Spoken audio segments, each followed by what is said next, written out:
Bonjour et bienvenue sur ma chaîne Jazz TV. Aujourd'hui sur le plateau des Instant Lady, nous voulons parler avec vous, nous voulons que vous nous connaissiez un peu plus, nous voulons vous expliquer qui nous sommes et pourquoi nous sommes là devant vous. Mais avant d'aller plus loin, nous voulons déjà vous demander de vous abonner, de liker, de commenter nos vidéos et surtout n'oubliez pas de la partager. Une fois que vous serez abonné, n'oubliez pas aussi de cliquer sur la cloche des notifications afin de pouvoir recevoir chaque fois que nous mettrons une nouvelle vidéo en ligne. Voilà, j'étais en train de dire pourquoi Lady Jazz. Parce que moi je m'appelle Jennifer Aziza et voilà, Jazz c'est Jenny Aziza, donc Jennifer Aziza que j'ai mélangé pour trouver le mot Jazz. Et Lady c'est Lady, une dame, comme vous le savez en anglais, donc ça pouvait être Dame Jenny, ça pouvait être je sais pas quoi, mais bon, j'ai choisi Lady juste pour que ça sonne un peu bien. Voilà, voilà d'où nous avons tiré le nom Lady Jazz. Et notre mission c'est d'aider la femme à se découvrir elle-même, vous voyez. Nous voulons vraiment aider nos sœurs, nos sœurs à mieux se connaître, hein, parce que nous avons remarqué qu'il y a quelques-unes de nos sœurs qui ignorent en fait la valeur qu'elles ont. Quelques-unes de nos sœurs qui ne sont vraiment pas entrées en contact avec elles-mêmes. Vous voyez, lorsque j'étais à l'université, il y avait un professeur d'ailleurs que j'ai sali beaucoup, que j'ai sali en passant, monsieur Kamba Iwacha. Il nous disait, c'est lui qui n'a pas de repère, se perd. Vous voyez, c'est juste pour dire que quelqu'un ne peut pas ignorer en fait d'où il vient, où il est et où est-ce qu'il va. Donc voilà pourquoi j'aimerais parler avec nos sœurs. Hein, le but vraiment de Lady Jazz, comme je vous disais, c'est une plateforme pour aider la femme à mieux se connaître, aider la femme à découvrir le potentiel caché en elle. Vous voyez, chaque femme, bon, je parle de femme, chaque personne, femme et homme, mais ici nous sommes beaucoup plus pour la femme. Donc chaque femme garde en elle un potentiel. Vous voyez, il y a d'ailleurs certaines femmes qui, lorsqu'elles se mettent seulement à vendre, même si ce sont des arachides, elle a commencé avec, je sais pas, un petit, on va le dire comme ça, hein, comme en Afrique, un petit sakombi, donc ça veut dire un petit gobelet d'arachide, qu'elle expose là dehors, mais avec ces arachides-là, vous revenez un mois plus tard, ce n'est plus ces gobelets d'arachide, hein, ça devient un bassin. Et puis après 2 mois, après 3 mois, je ne sais pas quoi, elle a déjà des sacs. C'est comme ça. Donc il y a d'autres femmes qui, lorsqu'elle se met à vendre seulement, c'est fini. Elle va de l'avant et puis quand elle vous explique, vous savez comment j'ai commencé, j'ai vendu des arachides, j'ai vendu ceci, cela. Et il y en a d'autres aussi, elle est professionnelle en matière de coiffure. Donc si elle tresse, je ne sais pas comment, elle fait de l'argent. Par jour, elle peut tresser 2, 3, 4, 5, 6 têtes, voire même 15 têtes et elle fait de l'argent. C'est comme ça. Donc, chacune de nous a en elle un potentiel que le Seigneur a mis. Et nous devons avoir le temps d'exploiter cela. Voilà pourquoi j'ai dit au début, nous devons entrer en contact envers nous-mêmes. Donc, essayer de nous connaître nous-mêmes en profondeur, savoir de quoi on est capable, savoir qu'est-ce qu'on peut bien faire. Vous voyez, je vais donner un exemple banal. Ce que moi, je n'arrive pas à comprendre, c'est comment est-ce qu'une femme peut croire que pour qu'elle soit épanouie, elle doit courir après un homme, hein? Tu cours derrière un homme parce que tu veux t'habiller. Tu cours derrière un homme parce que tu veux, je sais pas moi quoi. Mais on ne peut pas, c'est inconcevable. C'est vraiment inconcevable. C'est vrai qu'une femme a été créée après les études et tout, se marier, mais c'est pas le mariage la finalité, vous voyez. Le mariage, c'est aussi une étape de la vie que nous devons, normalement, c'est une institution biblique, nous devons, je vous dis une institution divine, nous devons nous marier, mais continuer. Ça ne veut pas dire que tu pries, Seigneur, je veux réussir mes études, et puis après tu as reçu tes études, je veux me marier. Et quand tu te maries, tu t'arrêtes là. Non, la vie ne se limite pas dans le mariage, vous voyez.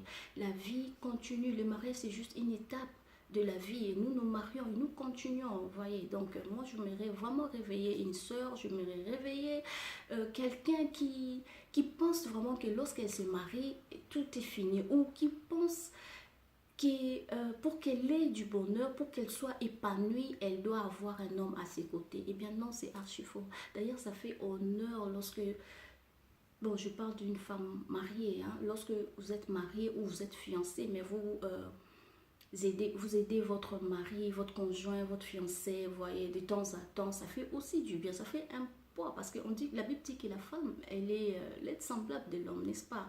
Donc quand on est l'aide semblable, on peut aussi aider, on peut participer euh, aux tâches, aux contributions de ménage ou de quoi, on peut aussi aider. C'est pas seulement qu'une femme doit regarder son homme, une femme doit tendre la main pour aller de l'avant, une femme doit euh, compter sur quelqu'un, je vais aller demander à tel, je vais aller demander à tel. Non, ça n'honore pas la femme, ça n'honore pas la femme et nous sommes dans le mois de la femme, c'est vrai, le 8 mars était déjà passé, mais bon, moi, je prends tout le mois de mars que je vois que c'est vraiment un mois de la femme. Hein. Et une femme des valeurs devrait vraiment savoir ce qu'elle veut. Hein. Une femme des valeurs devait se situer, connaître sa position. Qu'est-ce que je veux dans la vie? Qu'est-ce que je peux faire dans la vie? Qu'est-ce que je peux apporter de plus dans la vie des autres, dans ma propre vie? Vous voyez, une femme des valeurs doit influencer. Une femme des valeurs doit influencer dans tout le domaine, vous voyez, de sa vie. Et aussi dans le milieu où elle se trouve, que ce soit dans la famille, que ce soit dans l'église où tu pries, que ce soit au travail, si tu travailles, si tu vends par exemple au marché, même dans le marché, les gens doivent sentir que toi, tu es une personne différente. Tu es une personne qui connaît ta valeur. Tu ne parles pas n'importe comment, tu ne t'habilles pas n'importe comment. Tu n'es pas là en train de rire pour des futilités, des bêtises, non. Mais tu es une femme, quand bien même tu n'es pas partie à l'école. Si tu as eu la grâce d'étudier, gloire à Dieu. Mais si tu n'as pas eu la grâce d'étudier, tu ne dois pas non plus te sous-estimer. Vous voyez, parce que nous savons tous comment est-ce que ça coûte trop cher d'étudier, d'aller apprendre à l'école, passer dans des universités. Voilà, ce n'est pas donné à tout le monde. Et ceux qui n'ont pas eu cette grâce-là ne sont pas moins que ceux qui ont eu la grâce d'étudier, vous voyez. Parce qu'il y en a aussi d'autres qui sont passés par le banc de l'école, mais bon, quand vous le mettrez avec la personne qui n'a pas étudié, vous voyez, vous choisissez celle qui n'a pas eu l'éducation scolaire ou, je ne sais pas, universitaire, vous voyez un peu. Donc voilà, nous sommes en train de parler de la femme des valeurs. Une femme des valeurs doit apprendre, en fait, doit avoir des limites dans des fréquentations. C'est-à-dire, on ne peut pas mettre une tomate mûre avec une tomate pourrie. La tomate pourrie a tendance à influencer la tomate mûre, vous voyez. Égal si les tomates mûres sont 10 ou il y a une seule tomate pourrie, mais cette tomate pourrie-là a toujours tendance à influencer les tomates mûres et une après une, il y aura des moisissures et ça va tout pourrir, va les jeter. Juste pour vous dire qu'une personne de valeur, hein, ce n'est pas dans le cadre de dire que non, elle est devenue orgueilleuse ou quoi, non, mais tu sais qui tu es, tu dois choisir des fréquentations. Tu ne peux pas marcher avec des personnes avec lesquelles vous n'avez pas la même vision. Tu vois, toi, tu sais que je ne suis pas n'importe qui. Tu sais que je vais de l'avant, je veux faire quelque chose, je veux euh, faire parler de moi. Je vais aider les autres dans des conseils. Je vais aider les autres avec le peu que j'ai. Je veux aider les autres avec mon comportement, par exemple, vous voyez. Mais quand tu te mets avec des personnes perverses, des personnes qui sont opposées de toi, tu ne pourras pas aller de l'avant, vous voyez un peu. Donc, une femme de valeur, c'est celle-là. Ici, nous voulons vraiment parler d'une femme de valeur, pas dans le contexte d'une personne qui est mariée, qui a des enfants et qui vit dans sa maison. Non, on veut parler de la femme de valeur en tant que cette battante, hein, cette personne battante, cette personne qui est vaillante, cette personne qui s'adapte à n'importe quelle situation, cette personne qui ne donne pas d'excuses pour faire quelque chose. Non, je n'ai pas des parents, non, je n'ai pas de support, non. Il faudrait vraiment que tu entres en toi et que tu casses cette carapace-là qui t'empêche d'aller de l'avant, vous voyez. Comment est-ce que tu peux penser que si, pour réussir ta vie, tu dois compter sur un homme? Oui. Et il y a même des sœurs qui Donc cet homme-là le traite avec le moins de respect possible que ce soit. Mais elle s'accroche, elle reste là. Seulement parce qu'elle ne sait pas elle vaut plus que ça. Elle ne sait pas qu'elle est capable de produire quelque chose. Elle ne sait pas que elle peut se débrouiller toute seule. Elle veut là rester à tendre la main, rester à espérer que non, c'est lui qui doit sortir pour venir me donner. Et on te traite comme une moins que rien, mais tu restes là maintenant. Attendez mes soeurs, nous devons nous réveiller. Hein? On dit qu'éduquer une femme, c'est éduquer toute une nation. Et si une femme échoue dans sa vie, échoue dans sa mission, ce n'est pas elle-même qui échoue, mais c'est toute une nation qui échoue. Vous voyez un peu. Donc c'est un combat, nous devons vraiment nous réveiller, nous les femmes, nous devons prendre les choses en main et nous devons nous conscientiser les unes après les autres. Vous voyez. Parce que il ne faudrait pas que tu es là, tu as vécu, mais puis après à la fin, tu sais même pas ce que tu as fait. Non, tu as eu des cheveux blancs, mais quand tu regardes ta vie comme ça, tu vois rien du tout. Ça n'a pas de sens. Il faudrait vraiment que lorsque tu grandis, tu dis, regardez, à telle période, j'avais fait ça dans ma vie. À telle période, j'ai fait ça. Regardez les enfants, regardez les personnes que j'ai aidées. Ça fait honneur. Toutes ces grandes femmes que nous voyons aujourd'hui dans le monde, ces femmes-là de grande renommée, celles qu'on connaît les noms et qu'on cite leurs noms, vous sentez la joie. Elles ont commencé comment? Elles ont commencé avec rien du tout. C'était petit à petit. Nous devons apprendre à avoir cette habitude de travailler. Nous devons travailler. Nous devons vraiment travailler. Quand on parle de travail, nous savons tous que maintenant en Afrique, c'est difficile de trouver du travail. Même pas seulement en Afrique, partout dans le monde. Mais essaie de créer quelque chose, une petite activité qui pourra au moins te permettre d'aller, de réaliser même tes petits besoins. Pourvu que tu sois capable de te prendre en charge, pourvu que tu sois capable d'aider quelqu'un qui est dans le besoin, vous voyez. Donc, nous devons vraiment apprendre à travailler parce qu'une femme de valeur, c'est aussi quelqu'un, comme je disais, qui influence son milieu, le milieu dans lequel il vit. Donc, toi, quand tu es dans l'auditoire, les amis qui sont là-bas, ils savent que non, cette fille-là, elle est très intelligente. Nous devons nous attacher à elle parce que comme elle est intelligente, là, ça va aussi nous aider afin que nous puissions exceller. Vous voyez un peu, c'est comme ça. Donc tu es dans l'église, tu te comportes très bien, tu pries bien, tu ne mens pas, tu ne voles pas, tu fais donc des bonnes choses là. Et les autres, ah oui, c'est vrai, cette fille-là, elle se comporte très bien, non, je veux être son amie. Et quand elle s'attache à toi, elle aussi, automatiquement, elle commence à copier cela. Et c'est comme ça que ça va. Vous voyez. Donc une femme des valeurs, c'est lorsqu'elle parle. Lorsqu'elle parle, on sent de l'amour qui sort dans ses propos.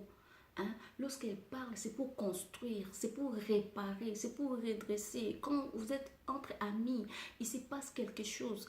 Donc, lorsque toi tu parles, ce n'est pas pour mettre de l'huile sur le feu, mais quand tu parles, tu éteins la tension. Tu viens mettre, tu remets, tu réunis les gens en fait.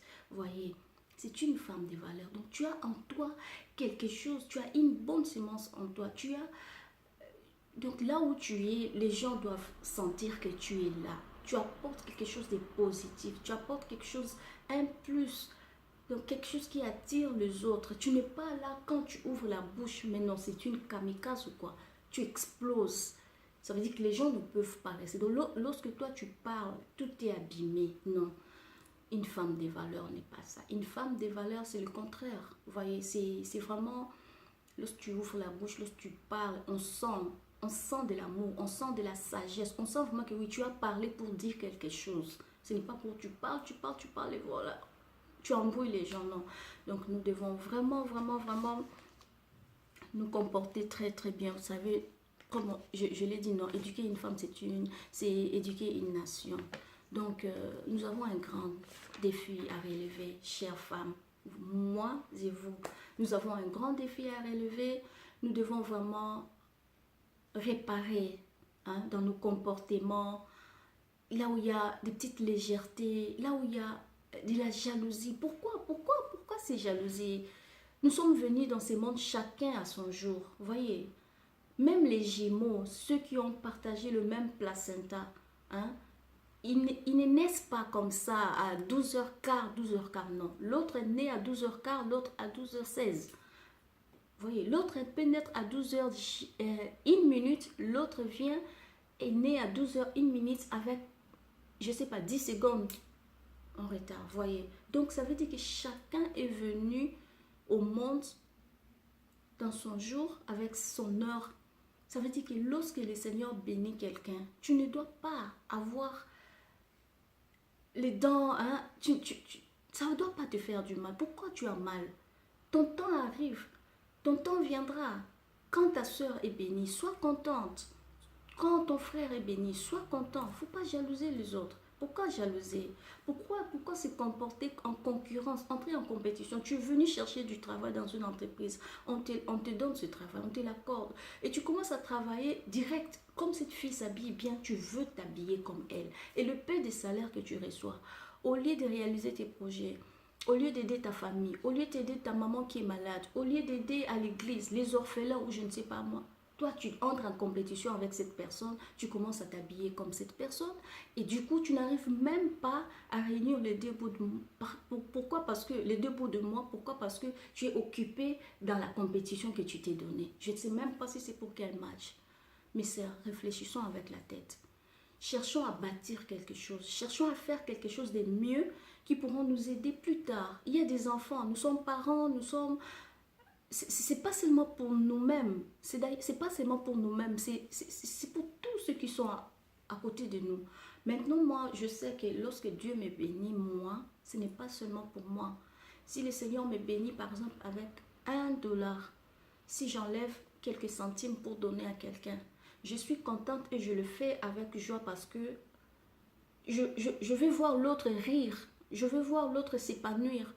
Je veux voir l'autre aller de l'avant, voyez. Donc ça veut dire que c'est vraiment très bien de partager avec les autres. Au lieu de, tu as de l'argent, tu penses seulement à acheter le sac de Michael Kors, tu penses seulement à acheter les, je sais pas moi quoi, des Gucci ou quoi, c'est pas mal. Mais est-ce que ton frère a mangé? Est-ce que ta soeur, elle a eu même le pain troué pour se cacher son corps? Voyez, nous voulons vraiment réveiller nos sœurs, nous voulons vraiment, nous voulons faire des choses très bien, nous voulons vraiment attirer l'attention de nos sœurs. Essayons un peu d'échanger. Si tu es là tout le temps, tu ne peux pas vivre sans critiquer les autres. Tu ne peux pas vivre sans te comparer aux autres. Essaye un peu de voir. Tu perds le temps. Tu perds le temps. Parce que lorsque tu voudras faire des choses, tu vas te rendre compte que le temps est passé. Voyez. J'ai vécu une situation similaire comme ça. Il y avait une fille, il y avait une fille qui avait toujours, je ne veux pas citer les noms pour, voyez, la télé, je ne voudrais pas choquer les gens. Cette fille-là, elle entrait toujours en compétition avec les autres. Donc, dans cette avenue, cette fille ne voulait pas que quelqu'un soit au-dessus d'elle. S'il y a une nouvelle famille qui vient aménager, ils ont une bonne vie, leur papa a une voiture, ils les amènent à l'école, ils s'habillent un peu bien, ils sont présentables. Donc c'était vraiment pour elle un grand défi qu'elle devait relever. Et cette fille faisait quoi? Elle partait des hommes en hommes. Voyez, elle sortait avec 3, 4, pourvu qu'elle réunisse cet argent. Elle réunisse l'argent parce que elle est occupée dans cette compétition. Elle doit aussi paraître, elle doit être plus que les autres. Mais la fin de cette fille était catastrophe. Voyez, elle n'a même pas eu à finir ses études. Elle a été atteinte. Pourquoi? Parce qu'elle sortait de gauche à droite. Et finalement, elle est passée à côté de son destin. Elle est passée à côté de son destin parce que elle n'était pas concentrée à ce qu'elle voulait faire. Vous voyez, elle regardait de gauche à droite et voilà, comme ça elle a dévié son destin.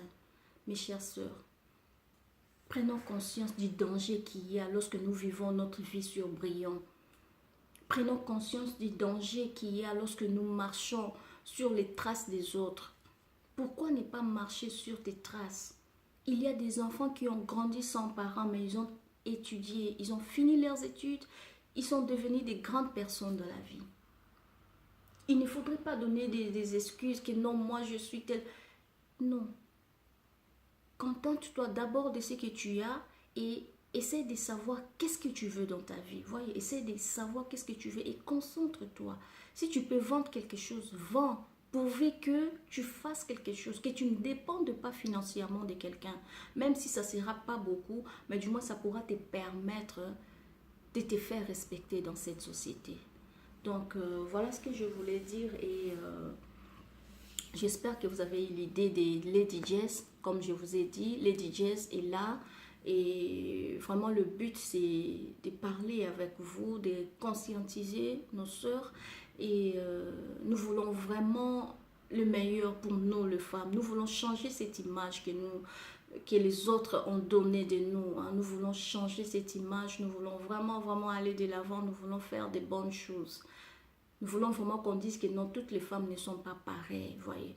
Chères femmes, nous avons un défi à relever. Chères femmes, nous voulons vraiment que les choses changent afin que ceux qui viennent derrière nous trouvent que nous avons déjà fait un grand travail, que nous avons aplati le chemin et lorsqu'ils viendront, ils vont continuer avec le bon travail que nous faisons. Donc, voilà un peu ce que je voulais vous dire.